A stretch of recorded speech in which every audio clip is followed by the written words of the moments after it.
Okay, so let me explain this a little bit. I know most of you, but I think I saw one or two new people. So I'm Al Shalloway, I lead this. This is one of the tracks in in Amplio University. There are actually a few of them now. The main program is, of course, the Amplio Consultant Educators, and it's called the bundle here because they get both this, which you're in today, and the Kata coaching, which is a separate track in AU. This is a paying for workshop that starts tomorrow. It's basically the equivalent of a 2 or 3 day coaching workshop. It's not a life coaching workshop. It's not like ICF or something like that, because I have come to the conclusion that when you learn how to coach as a Scrum Master or a team lead or an Agile, it's important to know how to coach in the domain you're working, not just general coaching. General coaching is great. We actually had a talk, we actually had a session on ICF coaching versus the Kata coaching, which is Amplio's approach. Now, I'm mentioning this because if you're in this track, you're going to be interested to some level of coaching, whether you're a Scrum Master just doing or a team lead or whatever. We will have one session on that, so there'll be some references there. Um, but then what we're doing here is the Amplio Community of Practice. Okay, so this is the free. And as you come in, you'll see this. And notice down here, I call it Amplio Team and the Amplio Scrum. So today's session is going to be more of a overview of the program, plus giving you a lot of references to build what I call the foundations. And we'll get to that and explaining why. I'll give you a little history of why I've set it up this way. So I want to talk about 5 minutes on why I'm even doing this. Okay, and there are two reasons I'm doing this, I suppose. One is I think some of this is quite useful for people in the ACES program because they do run across a lot of Agile teams and they run across a lot of Scrum teams. And my experience is there are plenty of good coaches at this level, but few of them run as regular Agile coaches or Scrum Master type things. We've all just learned flow, lean theory constraints and apply it. So I'm not saying anything I have here is unique uh, when it comes to Scrum. In fact, originally I thought what I was going to do was charge something like $300 for this workshop. But as I put it together, I said, the stuff here is just not that complicated. Um, it's people struggle and have a hard time with Agile at the team, but it's because of a few missing pieces. And I'll go over those in the foundations. Those have been available on the community of practice in any event. So all this stuff up here is good, but notice this one, Amplio Team, Amplio Scrum. So if you aren't familiar with the thing here, you click on this, and this is kind of just an overview. I'm just calling it Amplio Team, Amplio Scrum. Now, why am I saying Amplio Team and Amplio Scrum? The reason is we are in a very diverse environment now. There are people who love Scrum. There are people who hate Scrum. There are people who love Agile. There are people who hate Agile. There are people who want a framework. There are people who don't want a framework. And um, I've been kind of struggling with this because how do you appeal to those? It's a lot of people, a lot of different personas. And yet what Amplio is, because it's based on flow, lean, theory of constraints, human-centered development with some Evo, that's Tom Gilb's work mixed in, it actually will work pretty much anywhere and in any context. And how can I say that? Because it's based on principles. And it gives you ideas of where to do it. When I say principles, I mean first principles, things like delays cause waste. You get slow delays cause delayed feedback, which causes waste. Too much work in process causes multitasking, which is bad. I mean, these are just the way it is. So what I realize though, that may be the way it is, but not everybody wants to hear everything. And so I made this little chart, and I hope you all fit in one of these boxes or maybe more than one. If you don't, let me know. Um, but I really thought about it. Well, there are two kind of dimensions here. One is the degree of experience. So somebody might want, well, I don't want to do a framework, but I want to build my own. So give me something simple and then I can learn. Or I'm pretty familiar, but I want to build my own and have it be really good. And then it could be people are doing Scrum. Hey, we still want to do Scrum. We just want it to be better. Or, we'll go beyond Scrum. We want to just do what works. Okay. This is like going from here to here is kind of like Corey Lattice's Scrum Bond. The reason I didn't combine Scrum and Amplio is because Scrumplio sounds funny. So I just call it Amplio Scrum, and I didn't want to call it Scrum because it's not Scrum. So I'm honoring their request. So I'm trying to do all of these, and it's up to you to see where you fit if you want to. You don't have to. But what I'll be doing today or the next 2 months is we'll be building something, and I want to build where you are. Okay. So some of you are going to want to read some stuff that some of you others won't because you'll either know it already, and some of you may not be interested in going into the detail. There are literally days of material that'll be linked to from here that if you want to go through, you can. It's good stuff, but you don't have to. Okay. And I'll be doling this out to make it so you can do a steady pace. My intention is a couple hours a week for 2 months to get through this. Okay. So the learning journey has 7 other lessons beside these. In fact, um, let me just pull up 2 screens here so I can switch between them. Yeah, so here's where I am. Let me just put these next to each other. Here's, oh, I didn't want it to be, this isn't, I'm in editing mode. There, let's go here. So this is the curriculum actually, sorry, I can go to the previous. The way you navigate this, by the way, is you can go previous topic, next topic as well. So I'm in the lesson. So there's the lesson, and then in the lesson there are all these topics. Okay. So like the next topic, a topic's under lesson is this is the curriculum. So I've got it laid out, what the sessions are, session 1. Now this is tentative. Anybody who knows me knows I change it when I see how to improve it. But I came up with this table of contents as can I get everything done in 8 sessions? And I think I can. If I can't, I'll add a 9th session. I don't think it's going to go shorter. I don't mind doing another session. From this point on, it's all self-study.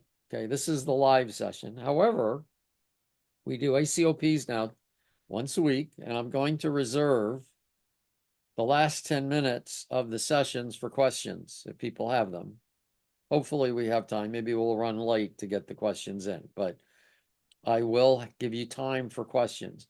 I'm also setting up a discussion group. We're running late on that, but it should be live tomorrow. I'll let you know when it is available. So you can have a forum where we can talk about things. So that'll be there. So what I'm doing here is I'm going to give you the foundation of Amplio and a little bit and it is Amplio's foundation. It's not just the team. One of the interesting things about Amplio is it's scale free, meaning it works at the team, works at the full enterprise. You just take the principles are the same, but the practices are quite different. So we're going to talk a little bit about principles, and it'll mention this, but I actually I actually think this focus on finishing isn't supposed to be here. That's later. So, but I'll talk about the foundations today, and then next time.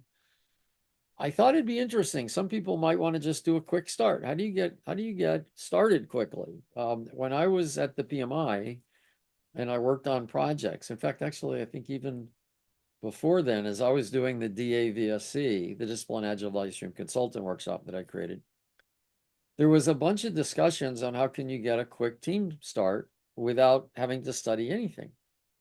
And it turns out came up with something that takes 30 minutes to an hour to get started. So we'll be talking about that. There are some decision points. And there's nothing that stops you from going ahead. Just know that some of the links or things are maybe a little dubious if in the future, but I hopefully not many of them. There are some things we do here. I'll just give you an example. Like one of the tailorings we have is, this will be something we do to help tailor. I don't believe there's one set way of doing things. And we'll do this. I'll show you this board. You'll have access to it. If you want to get a copy, you can. This is the decision. Should I be doing sprints or not? It's not clear. It's a good idea. It's certainly not universal. And then there are some other things that we'll come across. So we're going to talk about that. We're going to talk about complex situations, how to manage work in process. It's not just limiting queues on a Kanban board. It's how much do you let into the system as well. So we're going to talk about a concept. We now call it quick valuable release. If you've heard me in the past, I called it a minimum business increment, and then we changed it to a minimum valuable increment. There are reasons why a QVR, besides being a better intention revealing name, are better. This will just be an introduction. We go into this in depth in the ACE program, and I'm starting to write up more on it in the new terminology. Whether you're a coach or not, you need to know how to explain things to people. So I've only got one session on it, but I'll introduce you to this.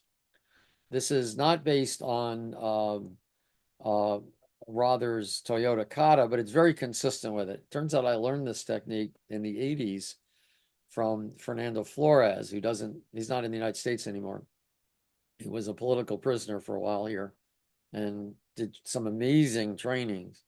But it's based on the same science. So it looks like Toyota Kata. So I just call it the Amplio Learning Kata, and we'll talk about that here. Then we'll talk about, this is something silly, but see, if you're a coach, you should teach your team as if they are your customer. You don't complain about your customers. You shouldn't. People do, but you shouldn't complain about your team. I've always thought this was a major disconnect, that people complain, oh, my team doesn't do this and my team doesn't do that. And I'm saying, well, if you were selling a product and you complained about your customers, then you wouldn't have customers anymore. Why do you do that with your team? Okay, so I'll talk more about that. We'll do continuous improvement. This is based on second order learning, effective factors for effective value streams. This is something I created from experience and then related to Ellie Goldrat's inherent simplicity. It's how can you tell what's going to work or not without having to run an experiment? Just verify it, have good expectations of it. People who do, actually, even people who know TOC haven't taken the work for this. I'm not quite sure why. But it's based on a combination of flow, lean, theory constraints. And we'll talk about that in different learning methods. And then finally, cross-functional teams are awesome when you have them. And I have worked with dozens, if not hundreds of teams. And a lot of the time they're not viable. And a lot of the times when you force them, you're actually making things worse. But they sometimes happen, but you need to have other options. So there's other options, and I'll point you to that. Okay. And then I'm going to have another live session at the end, which will be Q&A. Okay. I might move that to session 5. It might be interesting to have a live one in the middle. So who knows? But I'll have at least one more live session. Okay. Okay. So one of the nice things about this is, by the way, LearnDash that I'm using.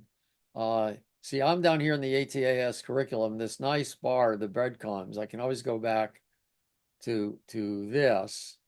See, I'm now in the lesson.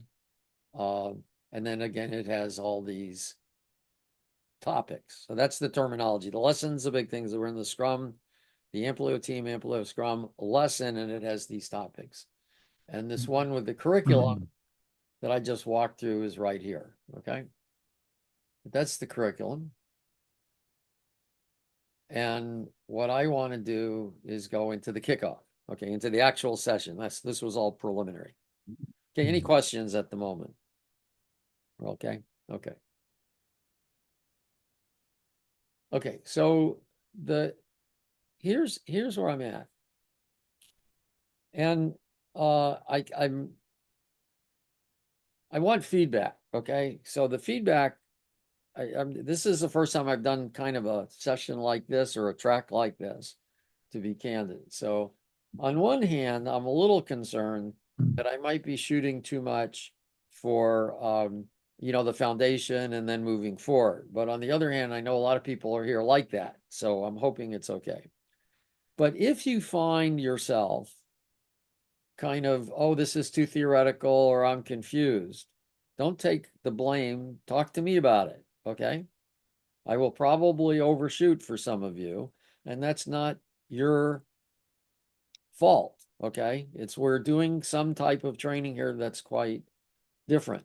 And I'm actually demonstrating, I'm going to talk about something that I'll talk about in a second. And this is what's called agency.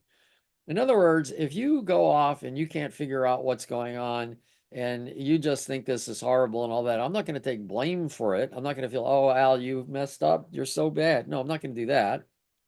And in a sense, I'm not even taking responsibility for it because I'm not going to go hunt you down and make sure you come to the sessions. But I am going to take agency for it. And by that, I mean I'm taking the attitude that I can do everything I can do. I'm committed to doing whatever I can do to have you get the result. Okay. So that's what agency means. This is a very important aspect of a coach, I believe. Okay. So this should be the Zoom. We use the same ACOP Zoom as you've got here. And what I want to do is go through two things really quick. Okay. So this is new. This comes a little bit from the A session we talked about, but I did some work on it to get this out there. Because this is my other, by the way, this is the other part. So we got about half ACEs and half ACOP people. So a note to the ACEs, okay? I wasn't just building this for people who are at the team level. I'm also building this for you, okay? Because most of the ACEs are a bit more advanced, and I know you know a lot of this stuff and all that. But what I'm trying to do is create a set to walk through to get a better introduction and to give a better introduction. Okay, so we talked about something at one of the sessions, and we hear a lot about mindset. And to me, mindset, the way it's normally used as an agile mindset, is worse than useless. And it's worse than useless because it causes damage, because it's used to explain failure as if something's not with the wrong thing being discussed. So, oh, he didn't have an agile mindset. Well, this is circular logic. By the way, you see this in sports all the time. Oh, that team wanted it more than this team. Well, why do you say that? Because they won. Wait a moment. It doesn't make any sense. Or if you actually watch sports, you'll hear how momentum changes all the time. The whole idea of momentum is it doesn't change. So whatever's going on isn't momentum. It's something else, but it sounds good. So saying you've got an agile mindset that failed because they had an agile mindset, it's not sufficient. It doesn't explain everything. So we talked about this. And I would suggest that there is a mindset, there is something. Mindsets do exist. But to label that agile mindset as just kind of your attitude is incomplete. So this is where we want to start. I'm not going to go through all these. I don't have time, but I wanted to show you and explain why I set it up this way. So first of all, there are some principles like the way it is, like gravity, except maybe it's not quite gravity because that's a physical law, but if I let go of this, I know it's going to fall and things like that. And so we have links here. When I have a link, this is something you could go read. And these are what are called self-verifiable principles. In other words, don't believe me because you can verify these yourself or you can disagree. Now, this is important. I don't want you to ever believe, not just me, but don't believe what consultants say. Okay, everybody, never believe a consultant. Now, that always gets a laugh, by the way, if you go into a new client. And I usually tell them, don't believe consultants. And then I add, not because they're not motivated. My experience is most consultants are motivated. My experience is most consultants are doing the best they can. And my experience is most consultants have the client's best interest in mind. Okay, there's some bad ones and some people who, aren't doing great, but let's leave those out. The reason you don't trust consultants is because if you trust them, then you don't understand it yourself. See, if you understand it yourself, you're not trusting them. Oh, yeah, I get that's right. Like if you work on too many things, that causes multitasking. You don't need to trust me. Just think of a time you did that and it caused multitasking. By the way, what I just did there is I took a little theory, multitasking, is caused by working on too many things. And I asked you to look into your past experience and you can see it. Now, two things happen here. One is now you understand it, but notice this follow to understand, which I have a link in here somewhere. See, that's deadly because you don't need to follow to understand. You can pull, if you have theory, you can pull from your past experience into the present. That's a very key way of learning. Now, I'm not giving that as lessons this session because I didn't want to overload you, but we'll talk more about that. But I pull from the Farnham Street blog. By the way, I don't pay for many newsletters, but I do pay for this guy. He's just brilliant. It's not that expensive. I get him weekly. And I pulled that out. So a verifiable theory, I mean, is you don't have to trust me. You can see it yourself. And here's the deal. If you agree with it, great. If you disagree with it, let me know. So that's where really good conversations come in. Why? Because I may have misstated it. You may have misunderstood, or it may need to be refined. Okay. And the refining of things is good. So basically here I talk about the 10 verifiable principles. And I talk about how we can tell what's a good thing for a value stream and all that.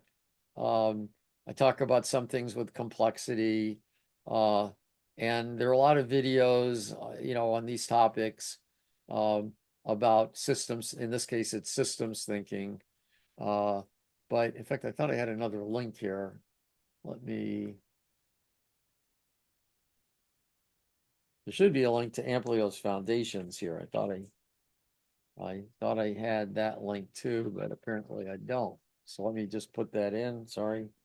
I'll add a link to the foundations. Actually, it should be here, but I'll add a link to it. I'll show you where it is. I'll add this link so you don't have to go dig it out, but I want you to see this. It's in the curriculum, Amplio Foundations. I actually did want to show you this full page anyway. In Amplio's Foundations, this is the full set of the principles and things like that. And you could go through all of this. This is probably a day's worth of material, not just an hour. It's good. But the verifiable first principles right there. So I'll add two links, one to get to the full foundations and the other one to get to the first principles. See, and here they are. And there's there are articles on these. Another resource you should be aware of is go to resources, presentation. No, not that. Resources. Oh, well, while I'm here, presentations and events, let me go to that. I put the sessions that we do in the ACOP, if you're new, up on the presentations event. So this is the last one we did last week. I always see this is the one we're doing today. Next week, I'm going to do something on the penta, which is a way to get up past the iron triangle. I figured out how to explain this a lot better than I used to, so I'm going to do a session on it. And then I have tentative ones. These will probably change, but you can always look here. And remember, they change from Tuesday to Wednesday, Tuesday to Wednesday. And I do that because that's the ACE schedule and it gives people different times. If you have questions, feel free to send me emails. Okay, so let's come back to this thing. Where was I? Amplio Team. Sorry, bouncing around like this. Okay, here we go. Kickoff and foundations. Let me just go here. Okay. So there are principles that you should get to know. If you want to just skim them. Okay. In fact, that might be advisable because I don't want to bog you down. Just know that later when we do practices and you wonder why is this practice, you use the principle to kind of relate what you're doing to the principle. Okay. Now these axioms are interesting. We had 14 and I realized that one of them was actually a first principle. So I moved it from this page and 3 others were more about perspective. So what's an axiom? So remember, I'm talking mindset. So we have first principles. I didn't decide on these. That's the way the world works. What I did is I picked the 10 most important ones. So there are hundreds of principles. If you look at Don Reinerson's book, Principles of Product Development Flow, second generation lean product development, he's got something like 173 of them. Not all of them are first principles, but quite a few of them are. A first principle is something that stands on its own. Other principles are things when you combine first principles together or do put other things with them. So these axioms are very important to take a look at. These are kind of beliefs in some regards. In other words, I'm saying this is true. Now, we can argue about this because maybe you don't agree, but I'm telling you, Amplio is based on these are true. Okay. I'm always open to the discussion that it's not a good foundation, but I have found that focusing on critical stakeholders according to their value, success criteria, and constraints is really good. Okay. This guy got from Tom Gill. Customers are important, but who your customers are has got to be determined by the strategy of the organization. This one should be obvious, but it's almost not done in the Agile space. You got to diagnose your system before you pursue solutions. Frameworks are basically solutions first. Inherent simplicity is the idea that there are a few things under the covers that are doing all the cause and effects. There are two camps in the Agile space. Those that believe in theory of constraints, because this comes from Ellie Goldratt. But then you've got the Kinevin crowd that doesn't believe this exists. Okay. We increase our understanding of reality by building and evaluating our models. Amplio is not the world. It's a representation. Frameworks are not reality. They're representations. The map is not the territory. Okay. An effective way to deal with complexity is to use what you know to discover what's obscured by complexity. Complexity is more of a perception problem than a recognition that we don't know everything. But it's not that we don't know anything. And complexity, this is the other thing to remember. I should have said this earlier, I suppose, but I think it's understood. Amplio is not a universal it'll do everything. It's about knowledge work. It's about product development. It's about maintenance. It's about thinking, the jobs we happen to be in. It's not, so complexity in the world is not what I'm talking about. I'm talking about how to build products, do maintenance, understand customers. The relationship between scope, time, and resource are not fixed. The iron triangle is an invalid model, very limiting. Okay. Now, I'm not saying you shouldn't have them or should have them, but they're not. And this is the penta. I'll be talking about that next week. There's some very interesting articles I've already written. How simply an approach is designed is not as important as simple and effective it is to use. This is one of those, I just don't get it. It's simple to understand. Great. How effective is it? I've got a handsaw that's simple to understand, but when I want to cut a tree down, I want a power saw. The problem with this, the problem with my belief in this, and it is a problem, but I figured it out, and we'll talk about this, I think, next week, is if the system's complicated, does that mean it's complicated to use? You have to learn all of it. Well, maybe not. So Amplio is very rich. Amplio has a lot of ways to do things, but you don't have to take advantage of all that because it takes more study. There are ways to start with Amplio as easy it is to start with Scrum in Amplio. Let me say that better. Amplio can start as easily as Scrum. How would it do it? Start with Scrum, but then it will give you things how to modify it.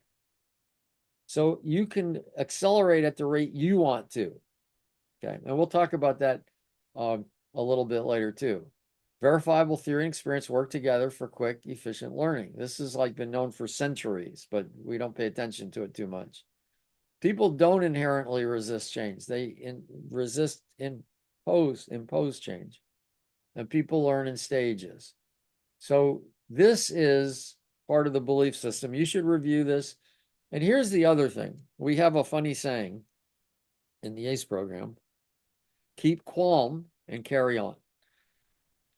It's a play on words. Instead of keep calm and carry on, it's like, well, sometimes we don't get everything understood. So that's okay. So it's okay if you have a little bit misunderstanding, but definitely talk about it. It's always good to talk about it.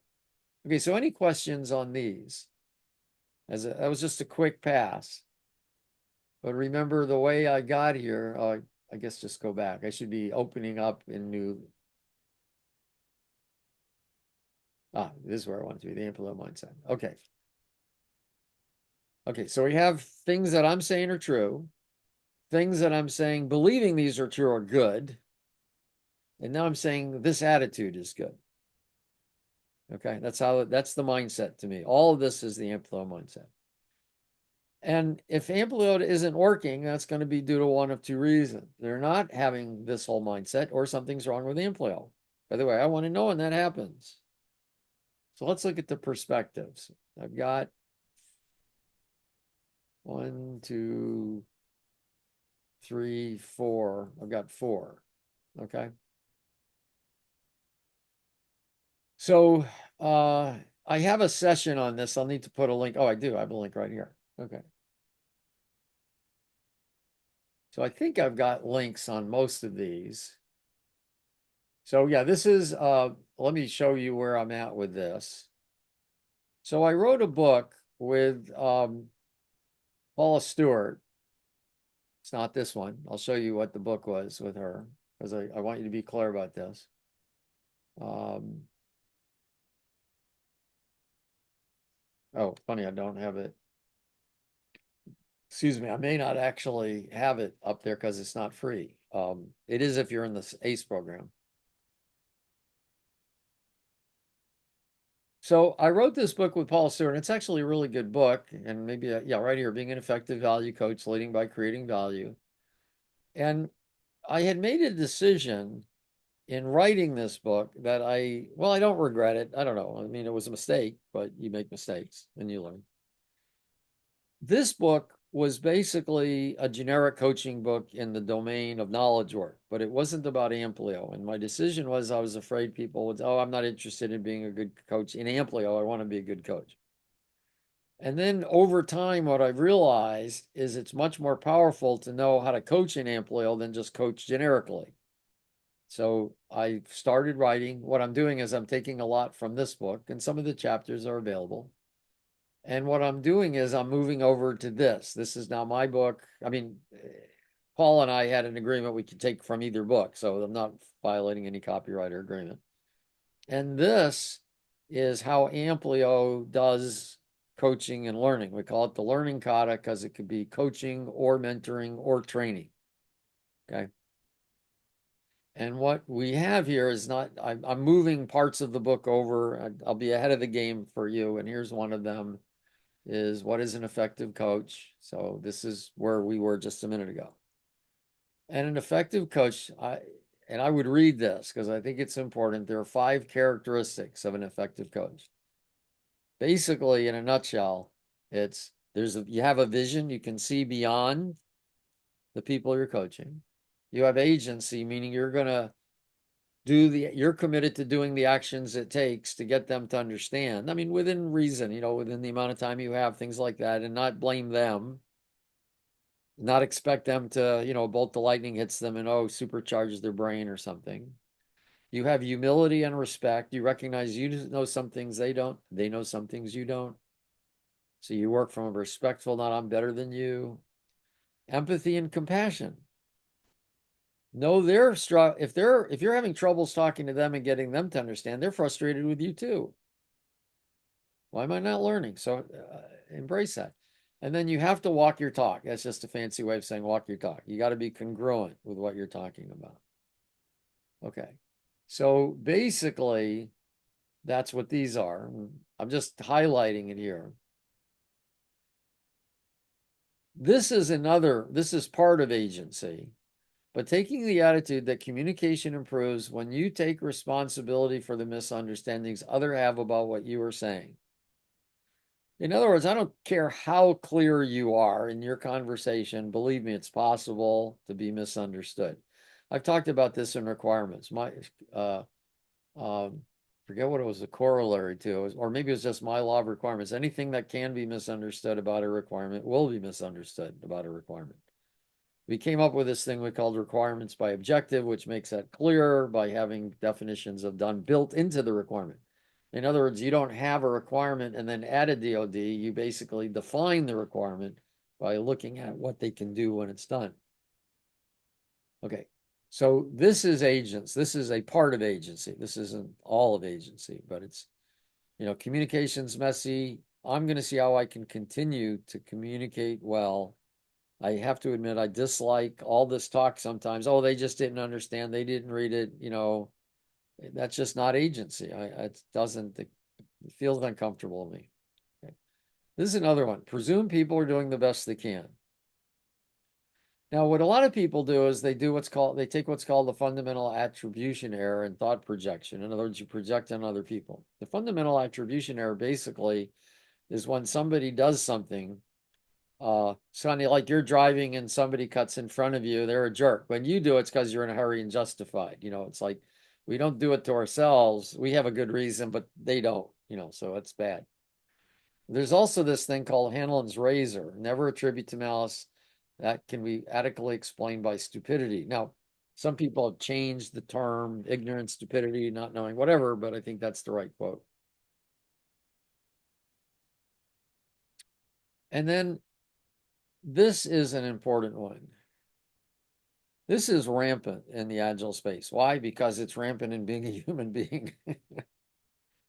I don't know that AI will help this, but we focus on ourselves and what we're doing so much, even when we know we're supposed to be focusing on them. Let me give a couple examples. Well, first of all, if we're writing something and they misunderstand it, notice we got clear requirements. What's wrong with them? Instead of asking, how can they understand this better? Look at computers. Look at software, UX, UI. Most systems are designed from the developer's point of view of how what he's building works. Okay, the best example of this I saw was actually it was in Joy Inc. by Richard Sheridan. But he said, what happens? You've got a TV, you've got a DVD player, everything's working, everything is attached properly, you've got the controller in your hand, everything is working, batteries, communication, it's all working, and you press the play button and nothing happens. Why? Well, because you're not in DVD mode, you're in TV mode, and there's no such thing as play on a TV, so don't do anything. But the user is just pressing it harder and harder. What the hell's wrong with this thing? Now, if you take the user's perspective, what could they possibly want when they hit play? Well, they could want two things. If you're in something like YouTube, maybe they want to play YouTube because you can pause now and stop and all that. Maybe they want to play the DVD. Maybe you don't understand, but not doing anything is rude. You know what I'm saying? So if I'm in my TV and I hit play and nothing, and I'm not in YouTube, if I'm in YouTube, I'd expect it to play. If I'm not in YouTube, then I would maybe ask me, why are you hitting play when there's nothing to play? But not doing anything is aggravating. You see this all the time. You see stuff like this everywhere. And what happens is it makes the software not just hard to use, but it's another kind of learned helplessness, which I talk about later. I don't think I have a session in it. Actually, I should have a link to learn helplessness. So let me add that. So learned helplessness is what happens when you try and try and try and it fails and fails and fails, and after a while you learn to be helpless. And I wrote something on that, and there's the opposite of learned helplessness. So I'm going to put the link. I'll put the link about learned helpless here. And then I'll have a break. I'll have about 10 minutes for questions. Here, actually, I have a post on this. I just need to add the link.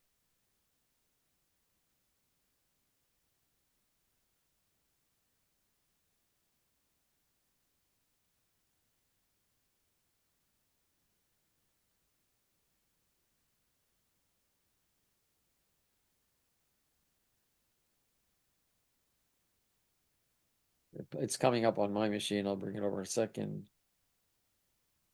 Okay. So I'll put a link to this as well because I think this is important.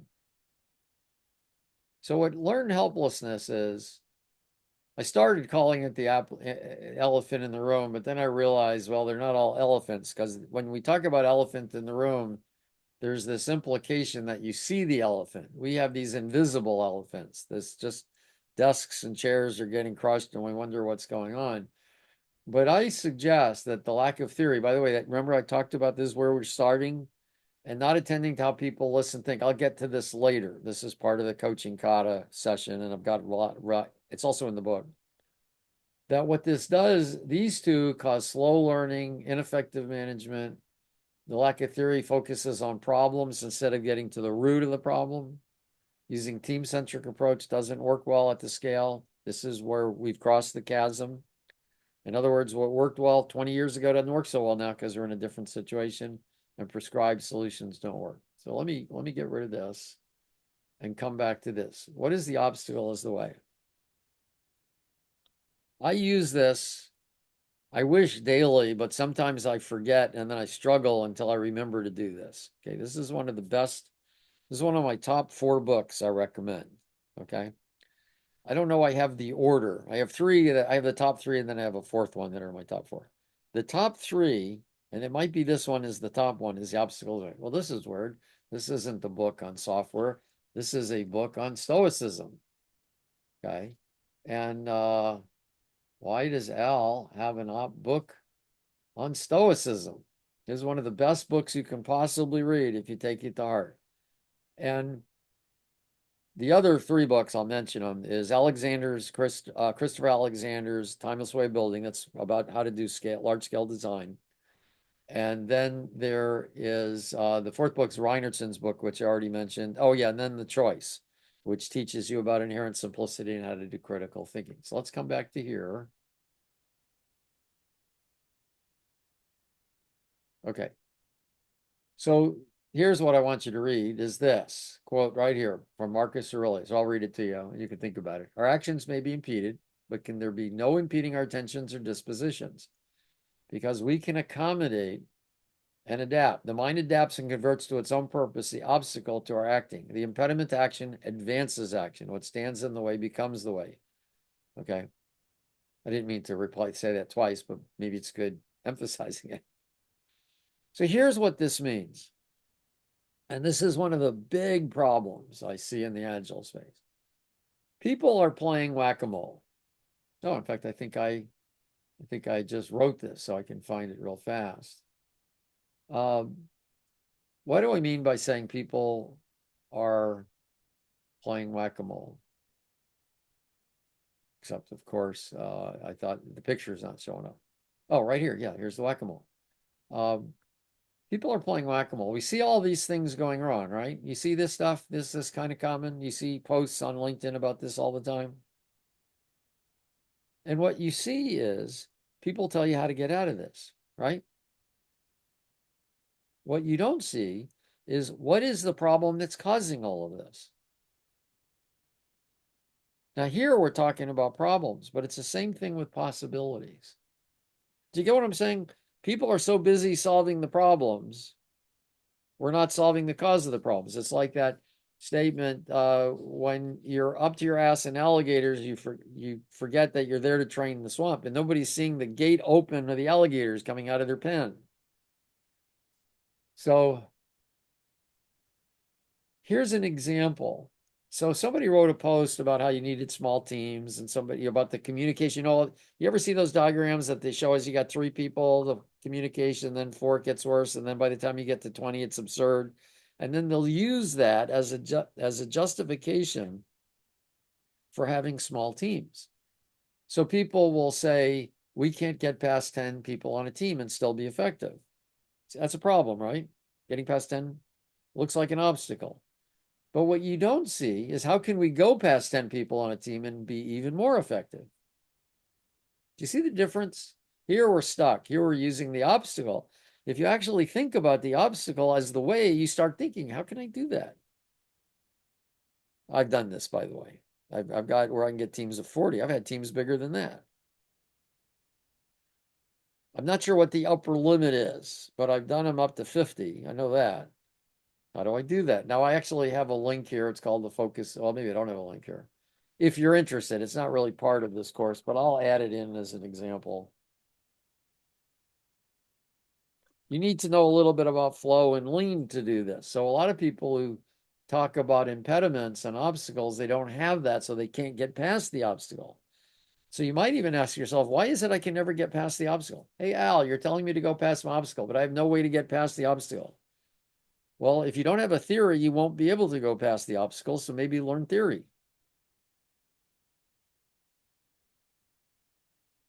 But that's not done a lot. Okay, I believe I have covered what I meant to from a content point of view. Now I'm just gonna gloss over it. You have your homework, assuming you want to do it, is to go through and study these between now and next week. Now I forgot why I put this in here. I think this was because that's the book. Okay, I did put the reference to the book in. Okay. So this is the book I'm pulling out of. You can read ahead if you want to. We'll cover most of it over the next period. Eventually, this is going to have the entire book on it. Again, I'm pulling from this book, and I won't put all of it out here. The reason I'm not putting all of it out here is there was a lot of stuff in the Effective Coach book that I thought was useful, but not focused on Amplio coaching. Okay, so I'm going to pause. Questions? Got a few more minutes. I've done everything I want to do for now, but I want to answer questions or concerns or other things. Yeah, Tony. A technical question here. In order to see what you're seeing on my screen, do I need to be signed up, like for the free edition? You mean I have shown you all this and I'm not sharing? Well, you're sharing, and I thought I no, I'm looking at it right now. I tried to do it on my screen, and for some reason it didn't seem like it came up. Oh, So well, actually, I don't see the mark that I am sharing. Oh, yeah, it says stop no, sharing. you are. You're sharing. Okay, You're good. fine. So I'm sorry, everything I've seen, you need to be in the ACOP, but you are in the ACOP. That's what I thought, but Okay, maybe I need to log in. Maybe I'm not let's logged go to in. how to get here. Let's go to how to get here because you may not Yeah, have been using the ACOP. So that's good. right. That's good. Yeah, everything I've shown you, you should be able to get to everything. That's that's what I thought, but Okay, so let me show you how. So great. go to Success Engineering. Right, Oops, just went into the administrator. Didn't you do that? Okay, go to Success Engineering, right. and I'm at the home page here. Hmm. But you see here what has Amplio University. Yes. ACOP is a learning journey. Okay, Okay. we have 3 active learning journeys. Okay. You are in this. You should be. And if you're not, register for it. It's Okay. possible you're not because I've given you Maybe. Zooms and you're getting to the Zoom just because you have the Zoom. It doesn't Could check that be. you're registered. Okay. Anybody, but I don't, they may not know where the Zoom is. I mean, I don't. Yeah, Okay. But if you're not registered, register. I will. Okay. It's free to Yeah. register. You should be in there. If people aren't in there, let me know because we thought we registered everybody. Yeah. It may be that you have a new password now if you had been registered and you're different. So just ask for a password reset. Okay. If you have any problems, let me know. Okay. Then Thank you. once you are registered, so see, like, let me show you what'll happen if you're not. So I'm going to log out. When you're logged out and you come in here, you'll have a login or when you see this is here it's got pricing, but see this is free. Yeah. When you log in, now I have a login, or you could Uh-huh. register an account. So you may need to register the account. That is entirely possible. Okay. And you should have something, I would hope. But then you come Good. in here. I see there's a lot of chats. I haven't been paying any attention to that. So, So I okay. got this far, and I think you have put your finger on the problem because I Yeah, saw okay. this. And this is the way this works, the way the learning journey works is again this is the learning journey itself, and then these are what are called lessons. Right. The way I've done this is I have a lesson for Amplio Foundation. So you've got a lot of resources in the Yes. ACOP. But what I've done with the community with the Scrum, the team and Scrum thing, is I've created these lessons. Now, what's nice about this is you can click when you're done with the lessons. Now, one last thing I forgot. Uh, this one down here are posts you can read. You could read these at any time, and these will be useful. Okay, they're just useful stuff. And I actually need to combine this with this one because what I want to do is try to avoid talking about Scrum as best I can. But some of you are doing Scrum and you need to know some things about how there are some belief systems in Scrum that hold you back. Okay. So I've written up some things. This was a talk I did, I don't know, 6 months ago about how you need to know more than Scrum. And I know it's people say, oh, well, of course, it's Scrum Plus and all that. And I said, no, there's other stuff, the follow to understand, the popular mantras. So those of you who are in the Scrum world and still attached to it, there are some things about it that hold you back. And I'm going to put them here. This is something we're going to study. I'll give you a minute or two on this because this is cool. So what I did here is I took the Scrum Guide. I did this like,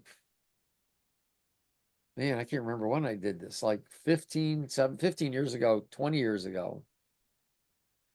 I took the hows of Scrum. In fact, I got to add a little more to it now. In other words, go through the guide, group of developers. You have a product owner, have a Scrum Master, use sprints, do sprint planning. These are all the things in the Scrum Guide, okay? And they tell you how. What I have found, however, if you understand the objective, and I need to add the why. Okay, so there should be a how, there should be a why, then there should be the objective. I'll add the why. The why is the foundations, the principles. Like, why do you have a group of developers, cross-functional teams? Why? Because then you don't have delays waiting for other people. Delays are bad. You know, why use sprints? Well, it creates cadence. It does all sorts of good stuff. So I do need to add the whys. I thought they were here, but I forgot. I never put them in. The point is, think about this. You could, if you think about this as Scrum as example, and we'll talk about this in one of the sessions. This is one of the ways to do a quick start. Is you can just start with Scrum, but do it as it's stated, knowing it's just a particular way of having done it. And then you could change it based on the principles you're learning this next week. Okay, so other questions?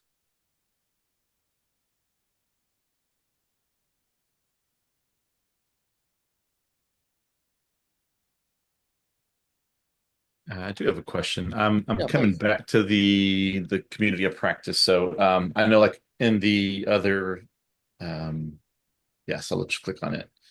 It's probably going to suit me best to go back and read that course material from the welcome before I get to the Amplio team, just to kind of get a refresh. The welcome here gives you a broader background and it gives you some other things. If you have the time, it'll be useful. Uh, and in here is also where I should have, yeah, here's the Zoom to use. Okay. Okay. Hopefully it's the right Zoom. I'll check the Zooms. I think on one of the calendars I might have had a problem. Uh, but yeah, I think that's right. But I'll make sure. So that's where you can always look. Now remember, we alternate Tuesday and Wednesdays and Okay. 8 in the morning and 2. And that's for people with different time zones and schedules. And it is confusing, but there's no other way to do it that's as flexible. Okay. Yeah, no, and I absolutely love that. When I was doing some sessions late last year, since then I've noticed a lot of your material has been updated and changed.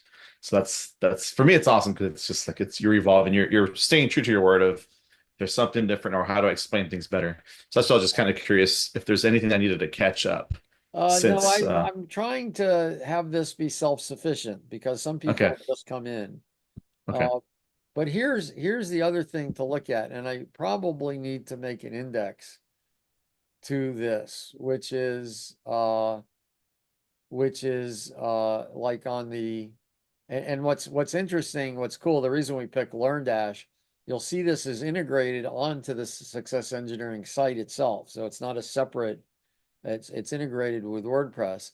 So remember, you could always go to the YouTube playlist and check it out. This is like the foundations that has a lot. Sometimes I put the advanced sessions on the ACE program out here. So uh, these are pretty cool. some of them are a little old, like we've changed, we used to call it responsibility, now we call it agency, but more or less, a lot of this stuff is really good. And so what I would do is start where the Scrum is starting, and then when you have extra time, go back to other things. And these mini lessons are useful, just kind of look around. And I do need to make maybe more of a boundary on things. There's a lot on value streams here. That's also worth noting. Although I think I have the core. Yeah, see, I have the core of value streams. See, the Yeah, core of value that's streams when I is joined. value That's streams. when I joined last year. You were doing a Yeah, discussion on value streams. So yeah. yeah. Now, a good book on value streams that definitely is in my top 10 is Steve Pereira's Flow Engineering. Um, uh, Steve and I are we're co-authors. We wrote a book together. It's funny, the reason I don't have my latest book in my top 5 is it's a great book, but it's not germane for a lot of people. And that was um, the Lean Agile Way. So this is a book that mostly Gary wrote it, and then Richard Nestor, Steve, and myself. I mean, we spent a lot of time on it, but Gary was the kind of champion of it. So I got to know Steve well. I love his way of thinking on value streams and flow, and we're very consistent. The difference between him and my approach is he's very specific and very concrete, which has an advantage, but also kind of makes it a little too structured for some situations. I don't mean that there's nothing wrong. That's just what happens. So it's clearer and you can follow it a little easier. I'm a little more abstract and more flexible. So they're both useful techniques, but we're very compatible. Any other questions? Okay, now again, at the start, this might be a little rough. I'll just keep working on it and smoothing it out. Um, and if you guys are interested in a really solid coaching workshop, that starts tomorrow. I'm really excited about that. That's part of the ACE program, but I pulled it out on its own because we don't have good coaching right now. Most of the coaching that takes place doesn't attune to, it's like one of two things is missing. Either it doesn't attend to how people listen, think, and learn, or the ICF coaching, which doesn't attend to that we're trying to coach people in knowledge work. You got to put those two together. It's a lot more effective. Okay. Anything else? Otherwise, I'll be in touch. Next week, we'll do the Penta, and then after that, I'm not sure. But this is ongoing. So you'll get emails from me every week about what's next, and I'll open up the next lesson. Okay, great. Well, take care. Glad you're here. Thank you. Thanks. Thank you.